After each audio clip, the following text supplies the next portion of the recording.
আইটেমগুলো দেখেন, আখরোট বাদাম, কাজু বাদাম, কালো কিশমিশ, মিষ্টি কুমড়ার বিচি, 3 ফল, এরকম 26টা টাইপের ফল কিন্তু এখানে পাবেন। এটা খেলে আপনার দুনিয়ার সব রোগ ভালো হওয়া সম্ভব না। আল্লাহ তাআলা দুনিয়ার মধ্যে এটা সৃষ্টি করছে মানুষের খেদমতের জন্য। এটা খাবেন 4টা কারণের জন্য।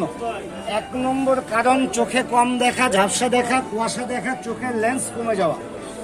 2 নম্বর কারণ হাড্ডিতে কোনো রকমের বল থাকে না বাবা, গিরাগাড়িতে ক্যালসিয়াম হরমোনের সমস্যা। একটু পরে করেন, আমি একটু কথা বলছি। 3 নম্বর সমস্যা, যিনি বলেন ভাই আমার অতিরিক্ত হাড় দুর্বল, আমি বেশি পরিশ্রমের কাজ করতে পারি না, অল্প পরিশ্রম ভাই আমি ক্লান্ত হয়ে যাই, এই বাদামটা খাবো। দেখেন তো বাদামটা চিনেন, এটা আখরোট বাদাম। ইরানে জন্ম হয়, 1700-1800 টাকা কেজি বিক্রি হয়, কিন্তু আখরোট। এটা 3 ফল, 3 ও জৈতুন 3, এই ফলটার নাম কাঠবাদাম।